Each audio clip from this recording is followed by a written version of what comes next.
Hi, my name is Lori Grow, and I'm co-owner at Shoreside Therapies. Today we have Amanda Lowe with us, and I'm happy you're here today, Amanda.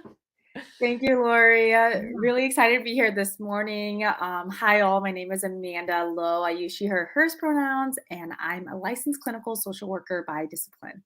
Awesome. And thank you today, because this is a topic that I know a lot of people will have questions about the therapy process and have probably heard different stories.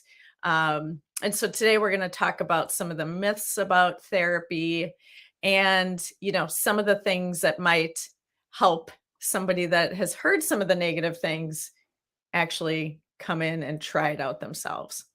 So, Sure. Yeah, I'm awesome. super excited to talk about this topic. I mean, so many of my previous students and clients that I've seen in the past have come in very ambivalent about therapy Mm, and, talked a lot about these different myths that they have heard. And so I'm really excited to just kind of, debunk a lot of these myths yeah. and hopefully it'll offer people more hope for counseling. Yes, yes. All right. So, Amanda, one of the first questions are, what are some of those myths about therapy? I know I definitely hear some. So, what are some that come up most for you? Sure. I mean, there's so many, that I've received in the past few years, but one of the most common ones that I've heard and hear over and over again is that therapy is only for quote unquote crazy people or Yeah, people who have very severe mental health disorders. yeah, Um, and when I hear that, that's really disheartening. I mean, we can redefine crazy in a lot of different ways. But, I think therapy is really for anyone who yeah. has, you know, daily life stressors, Mhm. right? I'm struggling with my job or I'm struggling in classes, in school, feeling really stressed about my relationship, right? And Yeah, so, it's not necessarily just for people who have a diagnosed mental health disorder. It's really for um, anyone at all, really. right, Yeah, right. My recommendation is everyone should see a therapist, even if it's one or two times, sure. because just having somebody to listen through something challenging, even if it's what you would think maybe wasn't necessarily the biggest problem ever, but Mhm. you might be struggling, Yeah. right? Like somebody that just maybe is struggling with figuring out how to make time for Mhm. themselves or working with Yeah. college students, and I don't know if I should be taking this many classes, and it can be something like that. It doesn't also Mhm. have to be long term. And maybe Exactly. that's maybe that's another myth you were gonna Yes. say. I mean, you are already hitting it. I mean, just bridging off of that, Lori, I mean, the other myth is that therapy is gonna last forever. Yeah. And therapy is gonna go on, and I might feel obligated to continue to come to therapy. And Mhm. the truth is, no, I mean, like, therapy could be really solution focused and short term. Like you said, it could be 2 to 3 sessions. Oftentimes, I see people less than ten sessions, Mhm. right? And really, I will never force a person to be in therapy for any longer than they want to be. Yeah. And actually, my belief is that, if therapy is done well and you're proactive on your end as a client, and I'm doing my job well as a therapist, my hope is that, please don't be here forever. Right, Please right. go out into the world and conquer and be resilient, because if therapy is done well, people should be able to feel like they can self-sustain Mhm. themselves. And Mhm. that's a work in progress. I mean, that can be 10 sessions, that can be 20 sessions, Right. who knows, but it does not have to be forever, and it shouldn't be forever. Right, and recognizing, I think, our job as therapists, right, is to not have somebody there longer than they need to, Mhm, which could be, "Okay, let's take a month off," or, "You're doing really well, so let's come mhm. up with a plan," because what you don't want is somebody that feels like they have to still continue, that they Uh-huh. might be hurting your feelings if they end, and Really? that's not the case. I always joke around that, "Yeah, I'd love to see you every day until I'm 90 years old," but Sure. you don't really want that probably, or maybe you Yeah. do. I mean, you could, but, my Mhm. goal is also to have people feel like okay, I know this person is there if I need them, and I'm going to Mhm. do the work, and Yeah. then I can return. You Yep. know, it's Exactly. I feel like that's such a great way for people to still feel like they have that support. Mhm, Yeah, exactly. I mean, it's really the idea that I want to work with you right now through the current struggles that you mhm, have in this season of your life.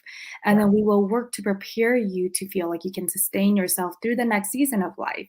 And if the next season of life becomes really hard, because I hope not, but we are humans and it might. mm, And when it becomes hard again, you can always come back, right? mhm, mhm, And so recognizing that it's not, forever, but it's also a tool that you can utilize that it's available and accessible to you when you need. right, right, And so that's another one. I mean, I can think of another one that I hear pretty often, Lori, is that, if I go to therapy, all my therapist will do is suggest medications or put me on medication. mhm, And I, right, I think that one, um, I get a lot of students where they come in and they say that, "Oh, my mom is really resistant to therapy because she doesn't want me to go on medications," right? Or, yeah, and I'm not going to go too much into medications, and I really digress when I think about medications because people think about medications very differently. right, But for me, personally, in my practice, is that I will never recommend, medications first without understanding where you've been, right, where you are coming from, and what your preferences for treatment are. right, And I really think that medication is just a supplement to your mental health. I think yeah, therapy is the other really effective treatment, mhm, right? yep, And that bridges to the other myth is that therapy is all about just talking. All I yes, will do is talk, talk, talk in therapy, and while that's not false because we do talk a lot, I mean, yeah, therapy requires for us to talk to one another, right? But really more than just a talking process, it's really about diving into what are the emotions that you have? How does that mhm, impact your thought processes? And how might that be able to promote behavioral changes, right? yeah, And that's really more on a cognitive behavioral therapy level, but yeah, more than that, therapy is, yeah, I mean, I want to build a relationship with my therapist, a therapeutic relationship, I yeah, should say, right? Um, and really working together, partnering together to identify different tools and strategies that might help relieve emotional suffering or emotional pain that the mhm, individual might be going through. And so it's more than talking, it's more than medications. yeah. And it's hard to explain until a person is really in that therapeutic process. Right, right. Mhm. Yes, that is true. A lot of people think it is just talking or that it's just a friend type Mhm. situation, and Exactly. that's not what it is. It Yeah. is about figuring out for that client what's gonna work best and coming up with plans and trying them out and seeing Mhm. how it goes. Yeah, Exactly. yeah. Yeah. And so, I mean, there's tons, but I think I will digress for now because, Okay, we can go on and we talk could. about all the myths, but I Mhm. think that there might be some other important information for our Yeah, viewers yeah. to kind of chime in for today. Yes, yeah. We should circle back and list the 100 myths, but Yes. yes, so what are some of the approaches you take as a therapist to demystify some of these myths? Mhm. Yeah. Yeah. I think the first one is, of course, approaching it with validation for Mhm. the client that is really ambivalent or still questioning that process. Of course, therapy is a really scary thing to do if you've never done it before or if you've heard of all of these myths, right? Right. If I was on the other end of this and I heard all of these myths, of course, I'm also going to be on the end of resistance, right? And so validating is really important to me. The other thing to add to that is affirmations. I offer a lot of words of affirmations to my clients of, yes, this can be, intimidating. This Yes. can be scary. Um, and I will work with you in the best way that I can, right, to help get you comfortable in this space. And Yeah.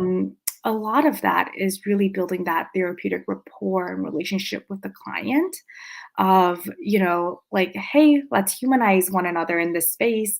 I know that you're here. I mean, let me circle back a little bit, Lori, is that I never expect anyone who walked through my doors to live a life that has been filled with rainbows and butterflies, hugs and kisses. Right, You know, right, I know that if you're walking through my doors, that there is something that has been stressful for you. And right. so because of that, I approach it with a lot of, let me meet you where you are. Mhm. Um, and let me get you what you might be needing or hoping for. And of course, that comes with having open dialogue and being honest with one another, and kind of starting from there. I will also say that I express a lot of, I'm really proud of you for being here. Yeah, I know it's scary, but it takes a lot of courage it actually does. to be in a space like this where you're being vulnerable with someone. Right. And so those are some of the many approaches that I take. Yeah, yeah, I think you're right that it can be very intimidating.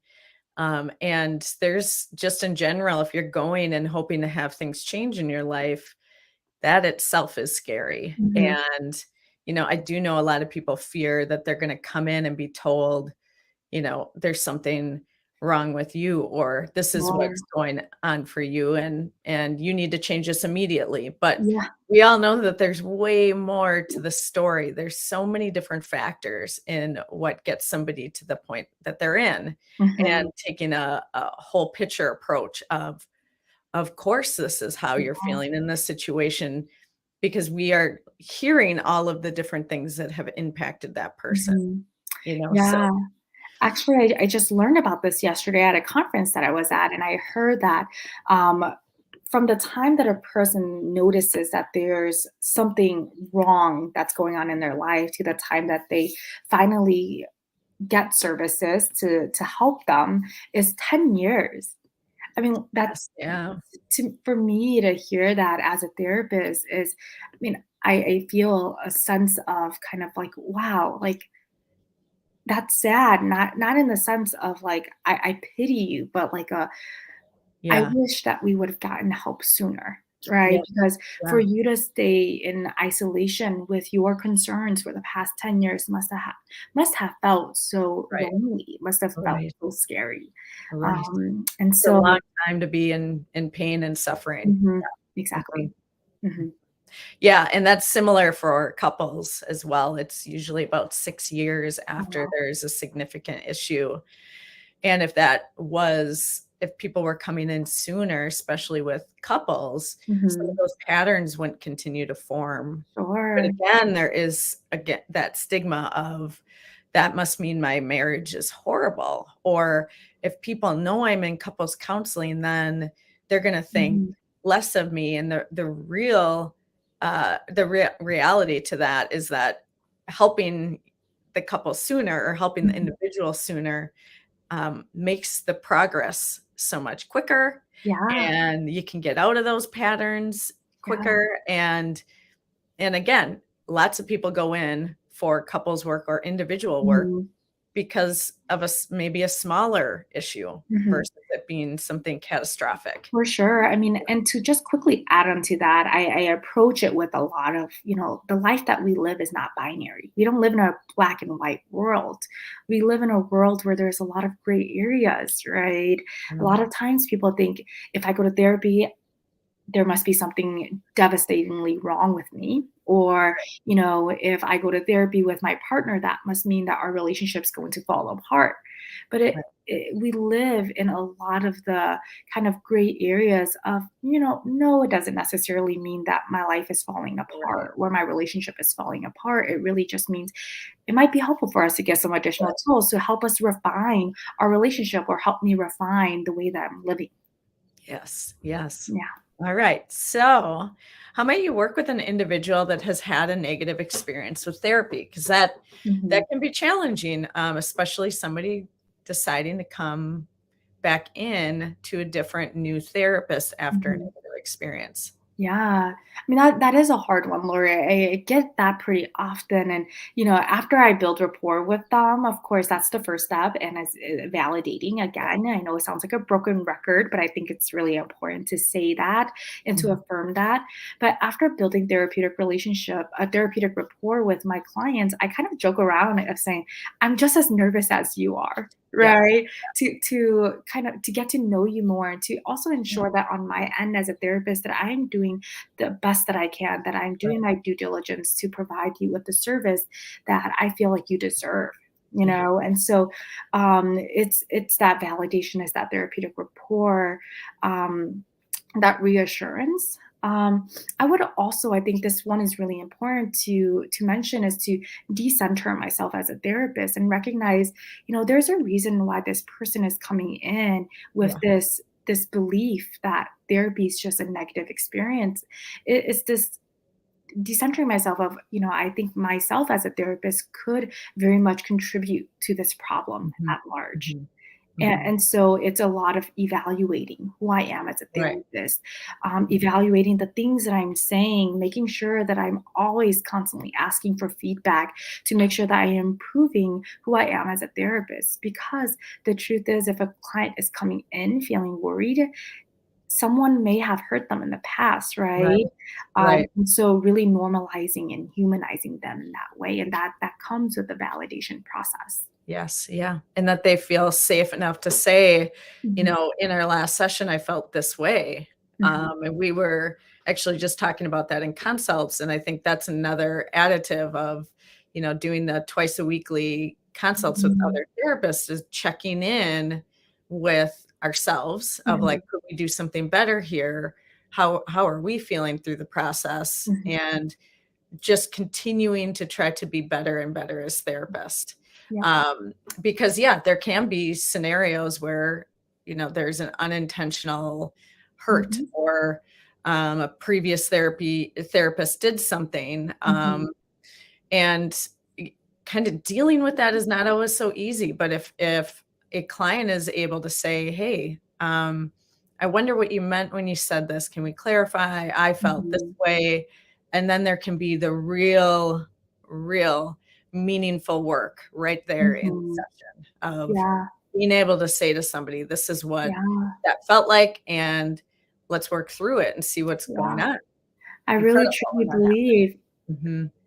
I really truly believe, Lori, that the process in therapy between client and clinician is that it could be very healing, right? I call that Yeah. collective healing. And really is just to be an ally and a partner with one another. Mhm. Yes, I Yeah. totally agree with that. All right. So, what are some things you could say to someone that's curious about trying therapy again for the first time? I know. I mean, I get excited when I have a person who's coming in and it's like, okay, I'm giving this another shot. And, I would say I'm really proud of you for being here. Yeah. I know it took a lot of courage for you to take this big step, right? Mhm. And the things that I usually say is that therapy is not magic. I will do the best that I can to try to reverse any negative experiences that you had. But the truth is that it'll be a process and it'll take Mhm. time. So it's not magic. If it was magic, I would give it to you. So I don't have to see you again, right? Not because I don't want to, but because I don't want to see you suffering, Right. right? And so that's one thing that I would say to them. Yeah. The other thing is that because it's not magic and because it will not always be a space where a client would want and feel like they need at times, I will say, I will bring in this idea of acceptance and commitment therapy and Mhm. the layer of willingness is that I know you're not here because this is going to be the best place for you to Right. be and to Right. spend that 1 hour of your life during your week, right? Right. I know that you could be doing a lot of other things with your 1 hour. Yeah. Um, but we're not willing to do things in life always because it's just fun, but we do things because we know it will be good for us. It's Yeah. kind of like my relationship with working out, right? Yeah. I don't necessarily want to get dressed and go to the gym because it's going to be Mhm. the best time of my life. I'm Right. doing it Right. because I know that once I am done, I will look at myself in the mirror and be like, Amanda, I am proud of you for Right. doing that. Right. That's the same thing with the therapeutic relationship is that we're not usually going into it because I will love my therapist the most, right? It's really because my therapist might be able to work with me and partner with me to find transformative healing Mhm. or the work that I might do in, let's say, changing behaviors or acknowledging that there are things in my life that I need to change can be Right. really rewarding. And Right. so those might be some things that I would say to an individual who has been hurt by counseling in the past or with an individual who is exploring therapy for the first time. Right, right. I love that though, that analogy with working out because it is very similar of Uh-huh. you might not that day like really, really want to go to therapy that day, Mhm. but the showing up is a big component of it of I'm Mhm. gonna be here, tell the therapist that that's how you're feeling about it Mhm. and going from there. And Yeah. then afterwards, usually a client does feel better, but it might not be right after the session. It might Mhm. be man, that was a hard session, Mhm. and, then there might be another hard session Okay. and talking about why that would be hard, Mhm. and it's the same thing as building a muscle. It's Yeah. gonna be sore before Yeah. it gets better, and therapy is very, very similar in Mhm. that way of Mhm. sometimes not every session is, like that. Sometimes it Mhm. can be just, "Hey, let's talk about what's going well," and there's so many good things going on, but Yeah. other times it can be challenging and you have Yeah. to, you know, be willing to do that. Yeah. I think you beautifully wrapped that up, Lori. I mean, the last thing I'll say is that growth doesn't come easy, right? It comes with challenging oneself and it comes with trusting your therapist. And so I hope that hand in hand with your therapist, if you're looking into trying therapy again or for the first time, please just continue to trust in yourself and know that the work that you are doing will not be in vain. Right, Yeah. right. Well, thank you so much, Amanda. And if you would like to schedule an appointment with Amanda or anyone else at Shoreside, just go to our website and you can schedule right online. You can also email Amanda or you can text as well or call her Mhm. to set something up. So we try to make it really easy for anyone that wants to schedule. Yeah. And can you mention, Amanda, your current availability so that people know right now? I know that's gonna be changing, Yes. but Yeah, it will be changing the next few months, but as of right now, I am available Monday, Wednesday, and Thursday evenings and awesome. Saturday mornings. Yes. And so Saturday mornings between 8 a.m. to 1 p.m. Yes, so that's great. So anybody that's wanting to get in during those hours, Mhm. thanks again so much, Amanda. It was nice talking with you as Thank you, always. Lori. Yeah. All Take right. care. Bye.